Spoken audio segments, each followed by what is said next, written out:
Uturuki inaamini kwamba utawala wa Iran hauwezi kuangushwa kwa mashambulizi ya anga. Uturuki inaamini kwamba kwa uwezo uliokuwepo ndani ya Iran na jinsi mamlaka ilivyojitengeneza, ni vigumu sana kwa Marekani kuamini wataweza kuiangusha serikali ya Ayatollah Al-Khamenei kwa kutumia mashambulizi ya anga. Katika mahojiano na shirika la habari la CNN, waziri wa mambo ya nje wa Uturuki Hakan Fidan alizungumza kwa kina kuhusu Iran. Ameonyesha matumaini kuhusu mazungumzo kati ya Tehran na Washington, akasisitiza eneo hili haliwezi kuvumilia vita vingine. Hakan Fidan anasema kwamba ni vigumu sana kwa Marekani kushinda vita dhidi ya Iran.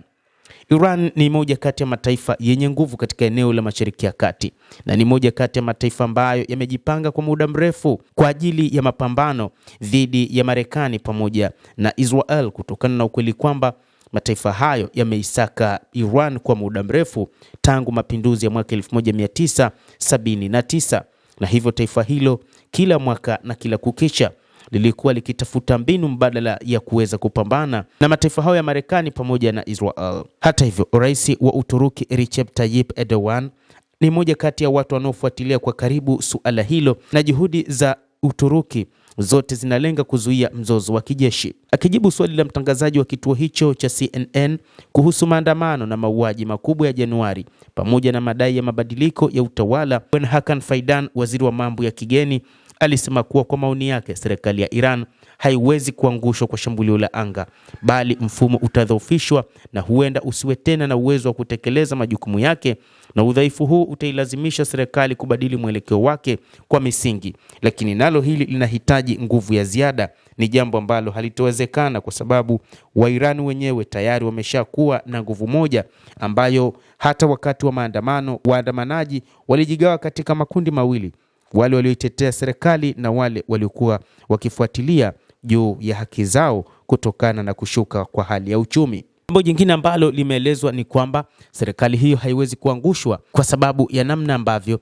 kila mwananchi anatambua nia ya Marekani. Ikumbukwe katika siku za hivi karibuni, wakati wa maandamano, rais wa Marekani Donald Trump alitamka wazi kwamba yeye yupo tayari kupambana na kuungana pamoja na wale wanaoandamana, lakini mwisho wa siku akaja kubadilika, akasema kwamba yeye hana mpango wa kujihusisha na maandamano hayo, isipokuwa mpango wake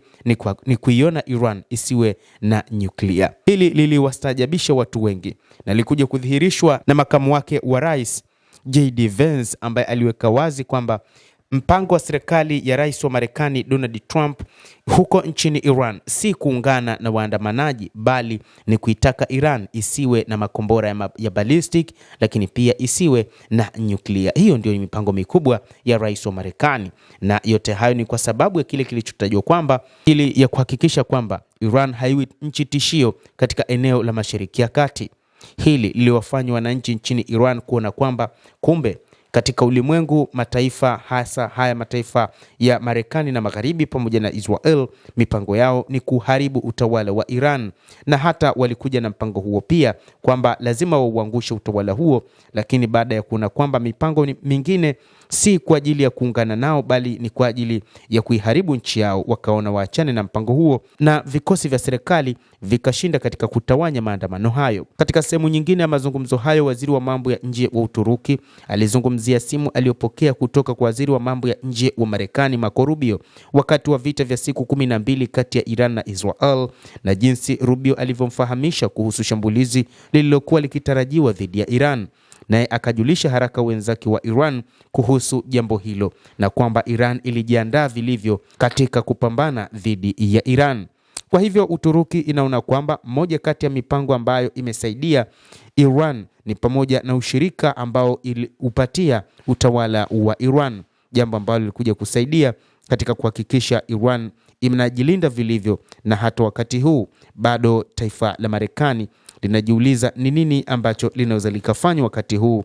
hasa pale linapotaka kufanya shambulizi dhidi ya Iran.